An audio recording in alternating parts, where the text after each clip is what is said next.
জঙ্গলে গিয়ে কাঠ কেটে সার এনে জমিতে দিব। তোমার পা তো এখনো তেমন ভালো হয়নি।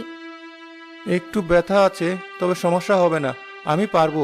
তাছাড়া বাড়িতে তো চাল নেই, জমিদার টাকা দিতে হবে। তুমি একা পারবে না। আমার কুড়াটা আনো দেখি। আমি গেলাম।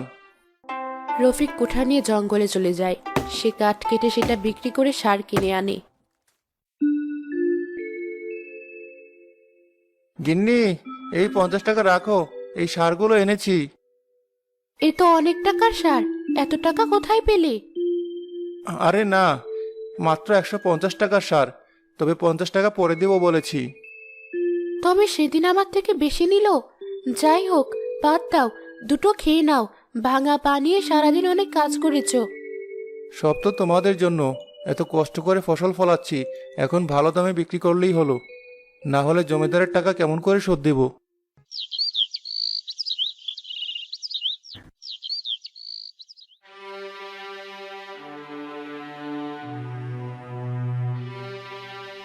কি যে হলো, কত কষ্ট করে দুইবার চাষ করলাম। একবার তো গরু খেলো, আর একবার যাই হলো তাও মহাজন নিয়ে যাচ্ছে। মহাজন, এত কষ্ট করে ফসল চাষ করেছি, আপনি যদি এত অল্প দাম দেন তাহলে সারা বছর কেমন করে চলবো? সেটা আমি কিভাবে বলবো? এত সময় আমার নেই। তাড়াতাড়ি গাড়িতে পটলগুলো সব তুলে দে। তোর পটলের দাম হয়েছে 3,000 টাকা। শোন, এই পটলের দাম আমি দিচ্ছি না। কেন মহাজন? আমি যে টাকা পাই তার সুদ দেওয়া লাগবে না। সুদ সহ আসল 25,000 টাকা। আগামী দুদিনের ভিতর সুদ দিবি, না হলে কিন্তু ভালো হবে না। অনেক সুযোগ দিয়েছি।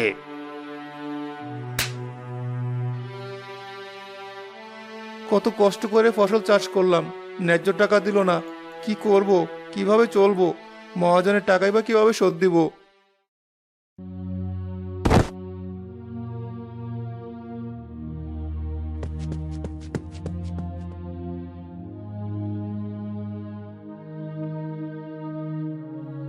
তুমি ঠিক আছো দাদু?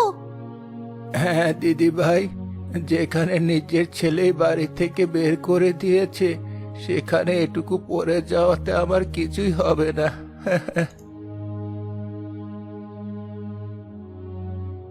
আপনাকে তো অনেক অসুস্থ মনে হচ্ছে বাবা। তা তো মনে হবেই, আমার যে সব থেকেও নেই বাবা, খাইনি আজ 2 দিন হলো। ঠিক আমাদেরই মতো, এত কষ্ট করে ফসল ফলালাম, তাও ন্যায্য মূল্য পেলাম না। বাবা, আপনি চলুন আমাদের বাড়িতে, দুটো ভাত আছে, খাবেন? না মা, তোমরা কষ্টে আছো, আমি যাই কি করে? তবে তোমরা খুব ভালো।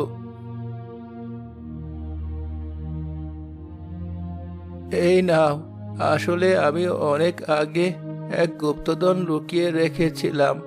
এই পথ ধরে গেলে তোমরা তা পেয়ে যাবে। আমি আর বাঁচবই বা কদিন? দেখছো কেমন অসুস্থ। তোমরা রাখো এটা, আমি আসি।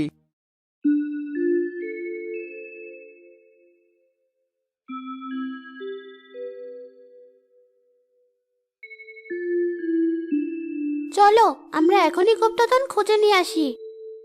তাই চল।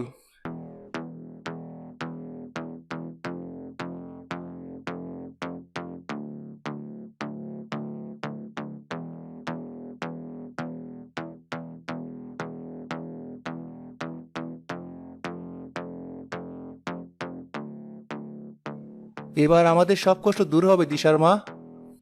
ঠিক বলেছ। কলসিটা খুলে দেখো তো কি আছে। তারা কলসির ভেতরে কয়েকশো স্বর্ণ মুদ্রা পায়। রফিক সেসব কিছু নিজের কাছে রেখে আর কিছু বিক্রি করে দেয়।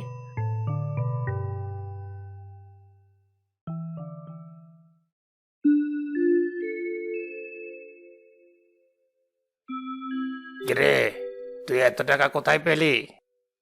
সৃষ্টিকর্তার ইচ্ছা মহাজন, আপনার সুদসহ আসল টাকা ফিরিয়ে দিলাম। আসল টাকাও দিলি? আচ্ছা, কাল তো তোর জমির পটল সব আমি কিনলাম, তেমন ভালো হয়নি। তাহলে কি করলি? তেমন কিছু না, সৃষ্টিকর্তা এই গরিবের দিকে তাকিয়েছেন। এবার আমি আসি।